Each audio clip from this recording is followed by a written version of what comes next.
The world had shrunk. Empty streets. Silent parks.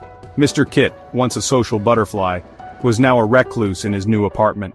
The pandemic had reshaped reality, leaving him isolated and afraid. He missed the warmth of human interaction, the comfort of familiar faces. His days were long, filled with the drone of the television and the crushing weight of loneliness. The silence was deafening, amplifying every creak and groan of his aging building. One night, a new sound pierced the silence. A cough. Dry and raspy, it seemed to come from the apartment next door. Mr. Kit felt a chill run down his spine. He hadn't met his neighbor yet. The building was supposed to be mostly empty. He tried to ignore it, but the coughing persisted, a macabre metronome marking the passing hours. Fear began to twist in his gut. Something wasn't right. Each night the coughing grew louder, more insistent. It started earlier, ended later, seeping into Mr. Kit's dreams, turning them into nightmares. He barely slept, his days plagued by anxiety and unease. He paced his apartment, listening, waiting. The coughs came in fits and starts, a chilling reminder of the invisible threat lurking just beyond his wall. The silence in between was almost worse, thick with anticipation and dread. One night, Mr. Kit decided he couldn't take it anymore. He had to know who was coughing, if they were okay. He crept to his door, his heart pounding in his chest. He raised his hand, hesitant, then knocked lightly. The coughing stopped. Silence. He knocked again, louder this time. Still nothing. Mr. Kit returned to his apartment, his mind racing. Had the coughing been real, or was it the product of his isolation-induced paranoia? He tried to convince himself it was nothing, but the doubt lingered. The next day he decided to ask the building manager about his neighbor. He learned that the apartment had been vacant for months.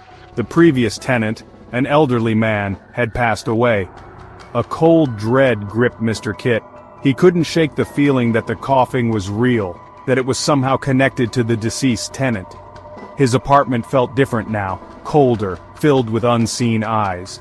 That night, the coughing returned, more intense than ever, but this time, it was accompanied by something new, a low, guttural whisper. Mr. Kit couldn't make out the words, but the tone sent shivers down his spine. It was a voice filled with sorrow, longing, and something else, something sinister. Sleep became impossible. Every creak of the floorboards, every sigh of the wind, sounded like a whisper. The coughing echoed in his ears, a constant reminder of the unseen presence haunting his existence. He started seeing things out of the corner of his eye, a fleeting shadow, a flicker of movement. He'd turn, but there'd be nothing there. Was he losing his mind? Or was something truly malevolent at play? One night, driven to the brink, Mr. Kit decided to confront his fear. He sat in the darkness, his back to the shared wall, listening. The coughing was close now, almost as if the source were right beside him. Then he saw it. A faint glow emanating from beneath the wall separating his apartment from his neighbor's, a glimmer of light in the suffocating darkness. He approached the wall cautiously, his hand outstretched. The light flickered, casting long, dancing shadows across the room. He pressed his ear against the cold plaster, his heart pounding in his chest. The whispers were clearer now, laced with a chilling desperation.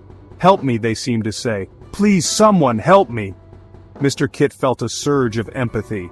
Whatever was trapped on the other side of the wall, it was clearly suffering. He had to help it. He searched his apartment frantically for something, anything to break through the wall.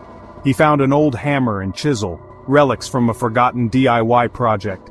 With each swing of the hammer, the whispers grew louder, more urgent. Dust and debris rained down on him as a hole began to form. He could feel a cold draft coming from the other side, carrying with it the stench of decay and the faint scent of lavender. Finally, with a deafening crack, the wall gave way, sending a shower of dust and debris into the air.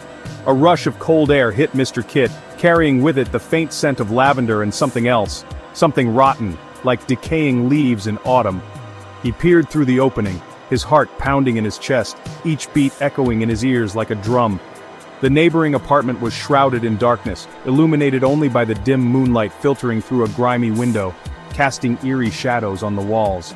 Dust motes danced in the stale air, and cobwebs hung from every corner, swaying gently as if moved by an unseen hand. And then he saw him, standing motionless in the center of the room. Standing in the middle of the room, bathed in moonlight, was the ghostly figure of an elderly man, his presence both haunting and sorrowful. He was gaunt, his skin pallid and drawn, his eyes hollow and filled with a profound sadness that seemed to reach out and touch Mr. Kit's soul. He wore a faded blue robe, and clutched a handkerchief in his bony hand, the fabric worn and frayed at the edges. The figure turned slowly, his gaze locking onto Mr. Kit's, eyes filled with a mixture of desperation and hope. A look of desperate pleading filled his eyes, as if he was silently begging for help or understanding. He opened his mouth as if to speak, but only a dry, rattling cough escaped his lips, the sound echoing eerily in the stillness of the room. Mr. Kit stumbled back in horror, his blood turning to ice. The coughing, the whispers, the ghostly figure. It was all real. He had been living next to a ghost, haunted by the echoes of a life tragically cut short. He wanted to run, to scream, to do anything but stand there facing the spectral apparition before him. But his feet felt rooted to the spot, his voice trapped in his throat. The ghostly figure took a step towards the opening in the wall, his hand outstretched, his eyes pleading for help. Mr. Kit could feel a cold, unseen force pulling him in, drawing him closer to the spectral figure and the darkness it inhabited. He shut his eyes tight, willing himself to wake up from the nightmare. But the whispers, the coughs, the ghostly presence, they were all too real. He was trapped. Days turned into weeks and the haunting continued, growing more intense with each passing moment. Mr. Kit lived in a perpetual state of fear, the boundaries between reality and nightmare blurred beyond recognition, making it hard to distinguish what was real. Sleep offered no escape, only vivid, terrifying dreams of the ghostly figure and his pleas for help, echoing in the silence of the night. The coughing echoed through his apartment, a constant reminder of the unseen presence that shared his space, never allowing him a moment of peace. He tried to block it out, to distract himself with mundane tasks, but it was always there, lurking just beneath the surface of his awareness, waiting to pounce. He felt a strange connection to the ghostly figure, a mixture of fear and pity, as if he understood the pain and loneliness that came with being trapped.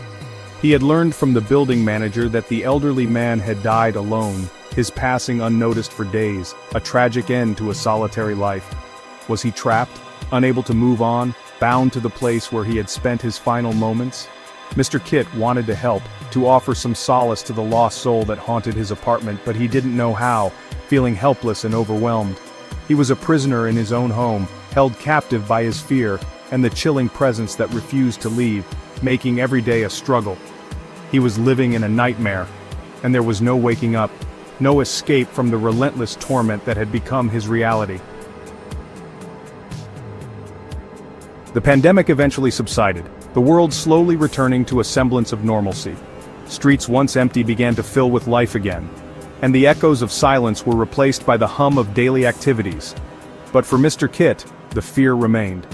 The bustling city outside his window was a stark contrast to the turmoil within him. The experience had changed him, leaving him scarred and broken. His once bright eyes now carried a shadow, a constant reminder of the darkness he had faced. He still lived in the same apartment, unable to escape the memories that clung to its walls like cobwebs. Each corner of the room whispered tales of despair and isolation. The coughing had stopped, but he could still hear it sometimes, faint and distant, in the dead of night. It was as if the echoes of the past refused to be silenced. He often thought about the ghostly figure, the look of sadness and desperation in his eyes. The apparition seemed to be a manifestation of his own fears and regrets. He wondered if the elderly man had found peace, or if he was still trapped, wandering the ethereal plane, searching for a way out. The thought haunted him, adding to his own sense of entrapment. Mr. Kit knew he would never forget the haunting. It was etched into his very being, a part of his soul that could never be erased. It had stained his soul, a chilling reminder of the darkness that lurked just beyond the veil of reality. The fear was a constant presence, lurking in the shadows of his mind. He lived with the fear now, a constant companion that whispered in his ear and cast long shadows over his life. It was a relentless presence, never allowing him a moment of peace. The world had moved on, but Mr. Kit remained trapped, haunted by the whispers of the past, and the unending dread of what might be lurking just around the corner, hidden in plain sight. The future seemed uncertain, and the past refused to let go.